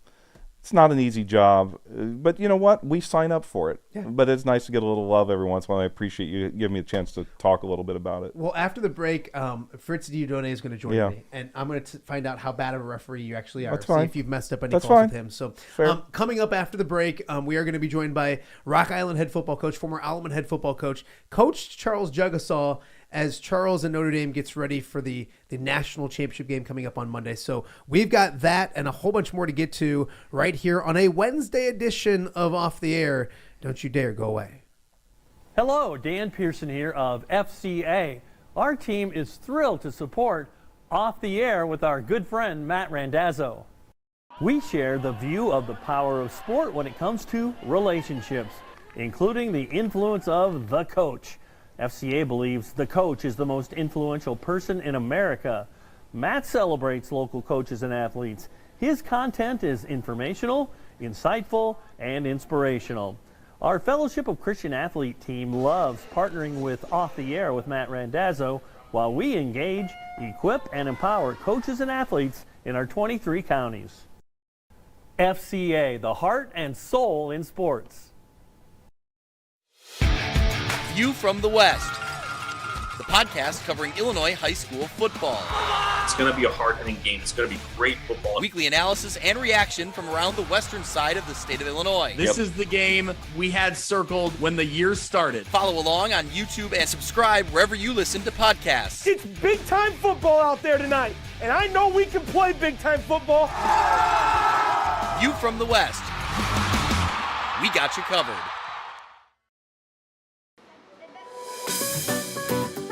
Are you looking for the Quad City's best chips and salsa? There's only one dude to turn to. Right on. Snoop. Hand-cut chips, fried fresh with that crunch you've come to love. And the most addicting salsa. Welcome back to Off the Air with Matt Randazzo. So I was going to get my camera shot ready, and then I realized I actually popped myself up. So ta-da, here we are. Welcome back to Off the Air. It is a Wednesday edition. Thanks so much for joining us. Of course, if you are watching live on YouTube, we appreciate you. Make sure you're subscribing and all that good stuff. If you're watching on, or listening to, I should say, on podcasting forums, we appreciate that as well. Make sure you subscribe and enjoy the show each and every day. Coming up on Monday, it is National Championship Monday. The Notre Dame Fighting Irish will take on Ohio State. And when Notre Dame takes the field, they'll have a local product with us. Charles Jagusah played at Wildman, great freshman year last year, started the bowl game last year, injured himself this past season, was out for the year, got healthy enough to play in the postseason, and actually was put into action and played really good in the semifinals. So here now to join me to talk about Charles Jagusah and the Notre Dame Fighting Irish is a guy who knows all about Charles, and it's not Dan Burich. I didn't change the name underneath your screen. Fritz, I need to get help is what I need because I'm doing too many things at the same time. Fritz Dieudonne joins me now. First and foremost, Fritz, how are you? How are your holidays? How's everything in your household? Man, I'm doing well. I know you just didn't want to take a chance of spelling the name, so you just left Dan's name up there. No, things are good. We had a chance to travel up to Evanston to see my mom and my sister and brother-in-law. It's always good to get up there and get back home for a couple of days. So good holidays, and we're back at work, ready for campus to come back alive here come next week. Yeah, I love it. You're over at St. Ambrose, and I don't know if you noticed, but I fixed it while you were talking. There's that name. Did I spell it right? Coach, tell me I spelled it right. I did. No, you did. Good deal. Yes. Wanted to talk to you about Charles because obviously we both known him for a long time. You probably know him a lot better than I do, but an outstanding young man. You got the privilege to coach him over at Wildman High School. Before we get into what he's doing now, when people say Charles Jagusah, what kind of player is he, and what kind of a human being is he more than anything else? Yeah, during his recruiting process, I found myself saying to every coach, he's bigger and more athletic and more explosive than in person than he is on film. And then the other thing I found myself saying a lot to the coaches is the fact that his character is second to none. I mean, Charles, I would say he was a made man coming out of his sophomore year. He started being on everyone's radar.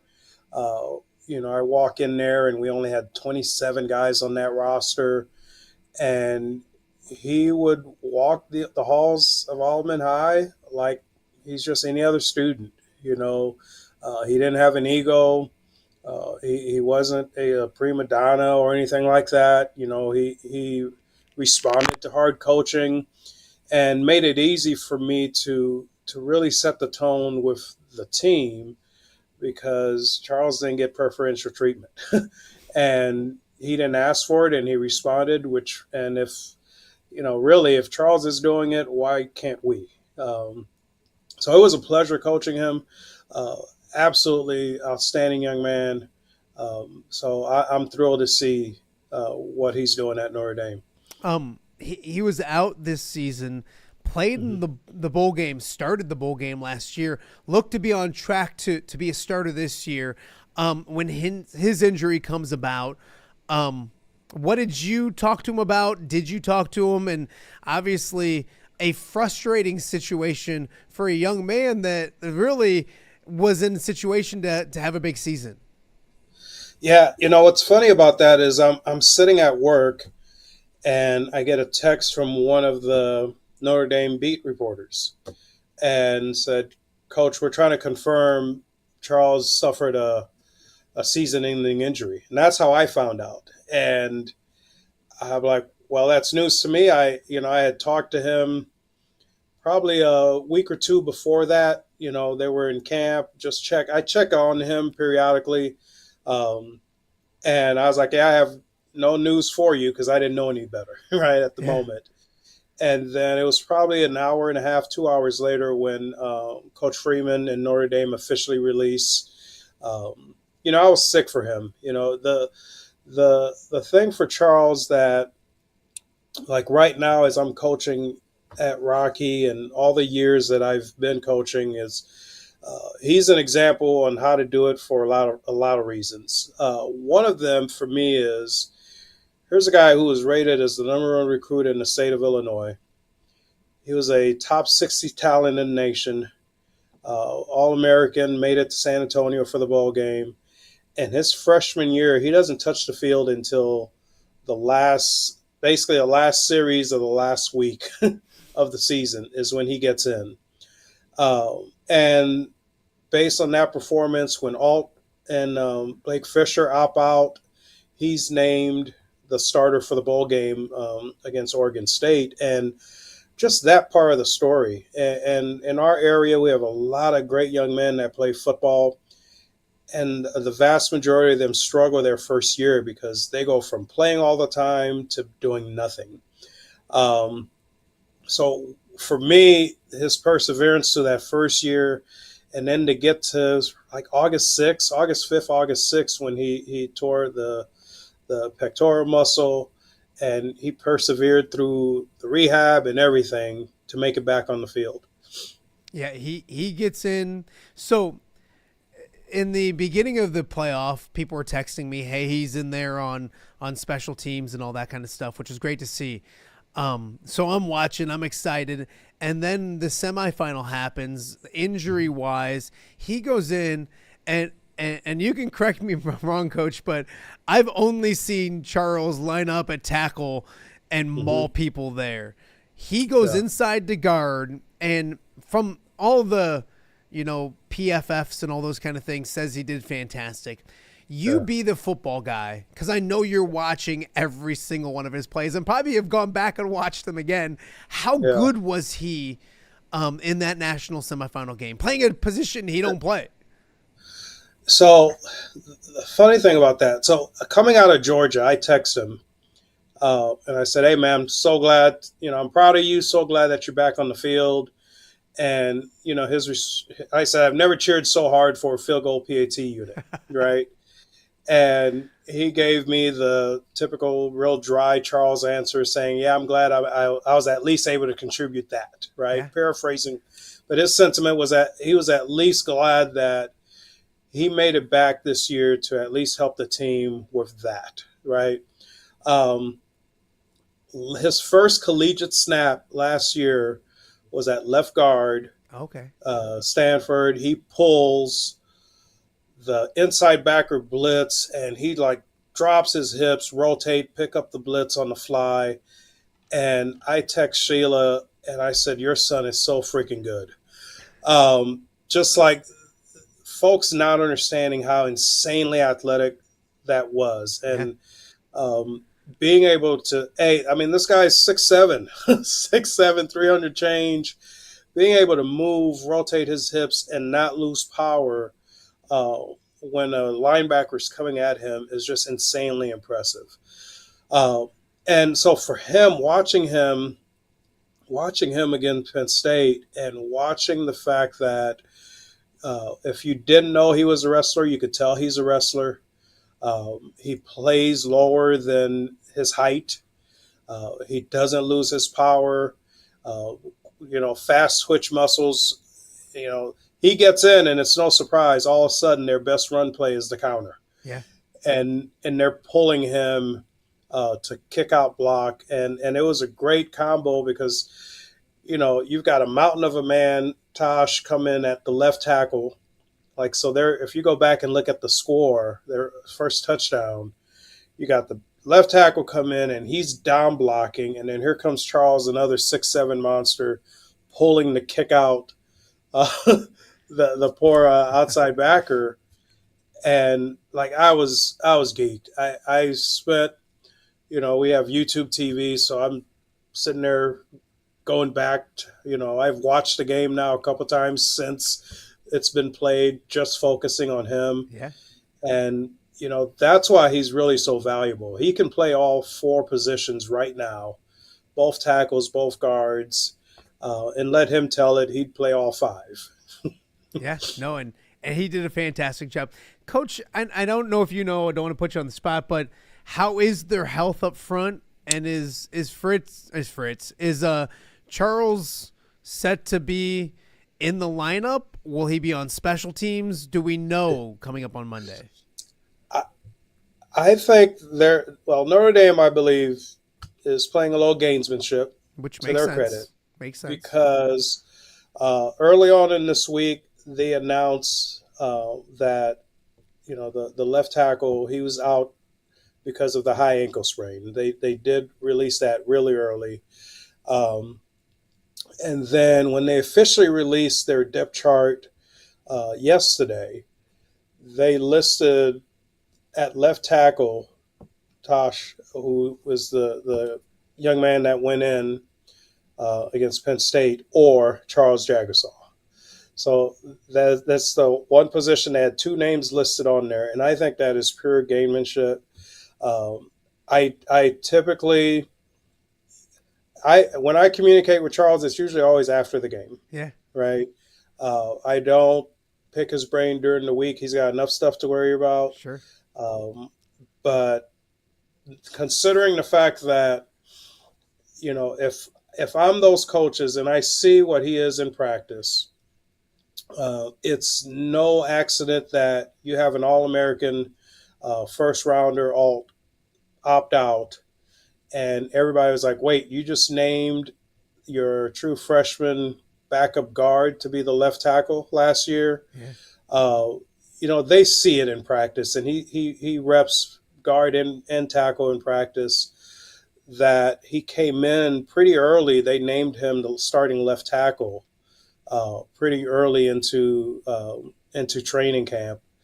So I think the only question was was he ready for the speed of live action yet, right? Practice speed versus game speed, two different things. And the way he played against Penn State tells me he's ready for game speed. And the reputation of Ohio State's front four, I mean, they're good defensively because their front four can create havoc and they don't have to blitz anyone. They've got both speed and power on that D-line. So if I had to guess, obviously I'm biased. I think Charles is playing pretty early if he's not starting, just because of his ability to play with speed. Again, they're both massive. They're both 6'7" and change. I think the difference is clearly Charles's athletic ability and speed. And as well as anybody, Coach, that teams want to get their best five in there, and I have to think that whether he's at guard, at tackle, or whatever, Charles Jagusah, he showed in the national semifinal that he's one of the best five linemen at Notre Dame, isn't he? Yes. So I really think it's going to be this scenario. If and I'm spacing on his name, if the right guard, who also had went out with an injury, now he was listed on the official depth chart that was released. If he's healthy enough to go, I think Charles gets to start at left tackle. At least I hope Charles gets to start at left tackle. But I think he gets to start at left tackle. If there's any question about that ankle of the right guard, then he'll be starting at the right guard. And again, because of Ohio State's reputation and ability to create havoc with just 4 down linemen, you have to try to figure out which one you want to minimize, right? So you've got power and speed on the edges, which Charles can handle, and you got power and speed with the tackle and nose on the inside, which he's shown he could handle also. But as of yesterday, they had the guard listed as the starter. So I would anticipate that, he by far is one of their top 5 offensive linemen. Again, I think the thing for me, I said this to one of my colleagues after the Penn State game, I said, this tells you everything you know about how strong Notre Dame's defense and talent is. Because for a guy that is really just three and a half weeks back into action, because he started practicing going into their last game of the regular season, he started practicing again. For him to be able to catch up to the speed of the game that fast tells me that when he's been taking reps as a scout team, O-line, and rotating in with the backups, that he is seeing some phenomenal talent on that defense for Notre Dame, because he did not look like a guy that needed time to catch up to the speed of the game. Yeah. And what I know caught every Notre Dame fan by surprise is to that point of the game, their best drive of the game right before half is with two backup linemen and a backup quarterback. Yeah. And they wake up and just take off, and they don't look back. Take me to Monday for you. And not just yourself. You have a vested interest, obviously, in Charles. And I don't know if you're a Notre Dame fan, not a Notre Dame fan before or after Charles. Obviously, you are now. But there are a lot of Quad City Notre Dame fans. Take me to where you are on Monday. How are you watching this thing? And then also break this thing down for me. You're a football guy. Ohio State, everybody loves, best team money can buy, but Notre Dame's kind of that it team, that destiny type of team, maybe. Break it down football wise for me. And where will Fritz be on Monday night, as nervous as can be? So first, I'll folks have asked me about my fandom to Notre Dame, and I tell them, growing up in Evanston, Illinois, in a household that did not have cable, if you wanted to watch college football, it was the SEC was on CBS, Notre Dame was on NBC, Big 10, Big 12 usually hovered around on ABC, right? Yeah. The funny thing is, I'm the youngest of the family. I come here to Ambrose. I come back Christmas break, and somehow we can afford cable all of a sudden. Isn't that the way it always is? It's great. My parents legit put like a room on the back of the house like 2 years after I left. I'm like, what are we doing here? So I feel your pain, Coach. I feel your pain. Yeah. So, so I grew up in Big Ten country, Northwestern being in my hometown. But if I wanted to watch footballs on Saturday, most of the time it was Notre Dame football on NBC, right? Yeah. So they are, to me, their national reach is really like the equivalent to like the Cowboys in the NFL. You had an era of a time where from coast to coast, everybody would watch those teams play. So I've always been a fringe. I wouldn't say I was a fan, but I was a fringe supporter of if Notre Dame was playing, I'm watching. Now I've got Charles there, right? And I'm nervous. I'm excited for him. I'm sitting there Monday, got my Charles Jagusah jersey on. My wife is sitting on one of the chairs in the corner in our living room, like probably smirking and laughing at me nervously watching this game, jumping up, screaming and clapping. And it's not that we scored. I just spotted Charles picking up a blitz and doing a great play kind of stuff, right? Love it. The ride that, his family over the years have said to me so many times, "Oh, Coach, thank you very much." And I tell them like the experiences that I've been able to have, because God blessed me enough to be called by Wildman a couple years ago to come take over for them, because of Charles. Like, I thank them, right? My wife and I flew to San Antonio to take part in the All-American Bowl as his senior. we've now gone to Notre Dame a couple of times to watch Notre Dame football, and to cheer him on and to be part of that has been thrilling. And the football part of it, if I take the bias part out, if it's a slugfest, Notre Dame's gonna win this game because the thing that people knock them for about not being explosive offensively is what makes them really good. Like they are blue collar. They are Big Ten football, even though they're not in the Big Ten. Yeah. We are going to run the ball. We'll go play action, take the shot, and our defense is sound. Really, the only thing that separates them from like the fancy, Ohio State, quote unquote, fancy, quote unquote, offense. Ohio State is they just don't take as many shots as Ohio State. But you don't have to when you've got, Jeremiah Love I think he scored in every game this year except for the Georgia game when he had tweaked that knee. Mm-hmm. And you've got a quarterback that has now set the record for rushing TDs at the school. You got Love, who at last I checked was like second in terms of rushing TDs for a season for the school. So that's the formula. Good aggressive defense, leading the nation in turnovers, and we're going to run and control clock. So I think they will obviously I'm rooting for Notre Dame. I think when it comes down to the football part of it, the defense will be able to frustrate Ohio State.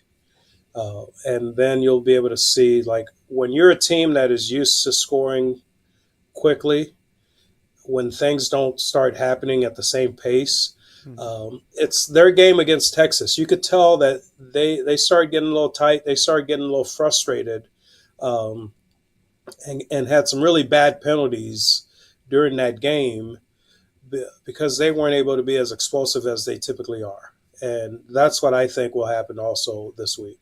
Last one for you, Fritz, before I let you go. And I appreciate you joining us on Off the Air. This is Fritz Dieudonne, Rock Island head football coach, Coach Charles Jagusah at Wildman High School. When you look at the big picture for Charles, Julian Vandervelde was in the house last week with me here on the show, and we talked about, I think Julian's the last local product drafted in the NFL locally here from the Quad City area. David Johnson was drafted actually before Logan Lee. I almost forgot about Logan last year, but it was Logan last year and then Julian. David Johnson from Clinton in between there, but it doesn't happen very often. I think Charles is that next Quad Cityan to hear his name drafted. I'm sure you agree. How good can he be, not just at Notre Dame, but playing football on Sunday someday? I think, yes, I definitely think Charles will hear his name called when he decides to pursue it. Because, he can play 4 of the 5 positions. And if it wouldn't be ridiculous to have a 6'7" center, he could play center also. But the fact that you've got a young man that, he's strong at right tackle, strong at right guard, strong at left tackle, strong at left guard, and he's highly intelligent. And that's the piece for me where, as a football coach, I love when you come across highly intelligent football players. Because too often the stereotype for our sport is that it is all physical, right? And people don't give enough credit to the fact that a quarterback, receiver, lineman, they have to make a million decisions, primary move, counter moves, all within like 2.5, 3 seconds. They've got to make decisions while somebody's coming at you full speed. So I think the fact that and Charles is very strong-minded. He's persistent. He's very goal oriented. He's persevered through everything. I mean, Charles was trying to get lured out of Wildman for years, right? And he stuck around.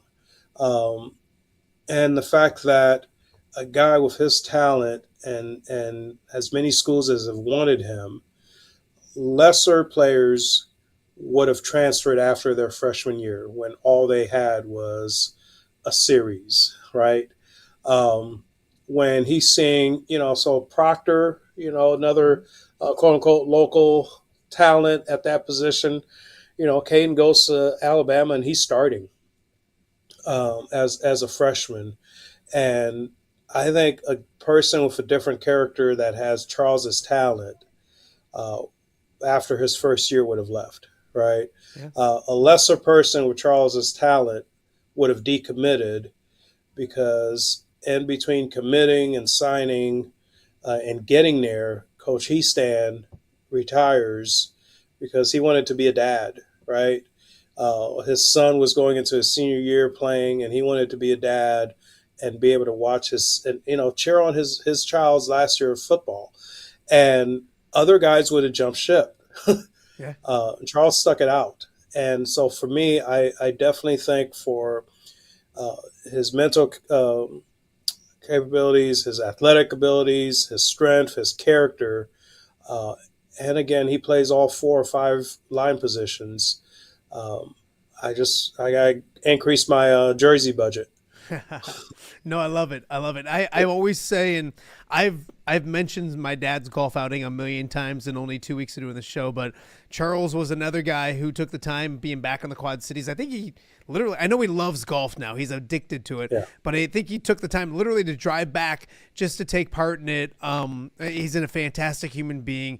And speaking of fantastic human beings, you too, my friend, are one of those. I've talked to a lot of people these first couple weeks about me changing what I do and doing something different.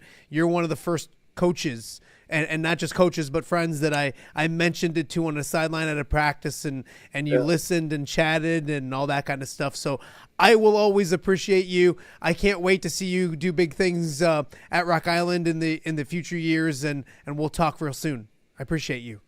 All right, brother. Appreciate you. All right. Take care. He is Fritz Dieudonne, head football coach at Rock Island, former Wildman coach that coached Charles Jagusah. That national championship game is coming up on Monday. On tomorrow's show, we'll take a deeper look at that game. We'll also do some fun gambling props or wagers if you're into that kind of stuff when it comes to the college football and professional football as well. We've got one last break. After this, we'll wrap up today's show and look ahead a little more to tomorrow. You're watching Off the Air. Hello, Dan Pearson here of FCA. Our team is thrilled to support Off the Air with our good friend Matt Randazzo. We share the view of the power of sport when it comes to relationships, including the influence of the coach. FCA believes the coach is the most influential person in America. Matt celebrates local coaches and athletes. His content is informational, insightful, and inspirational. Our Fellowship of Christian Athlete team loves partnering with Off the Air with Matt Randazzo while we engage, equip, and empower coaches and athletes in our 23 counties. FCA, the heart and soul in sports. View from the West, the podcast covering Illinois high school football. It's going to be a hard-hitting game. It's going to be great football. Weekly analysis and reaction from around the western side of the state of Illinois. This is the game we had circled when the year started. Follow along on YouTube and subscribe wherever you listen to podcasts. It's big-time football out there tonight, and I know we can play big-time football. View from the West. We got you covered.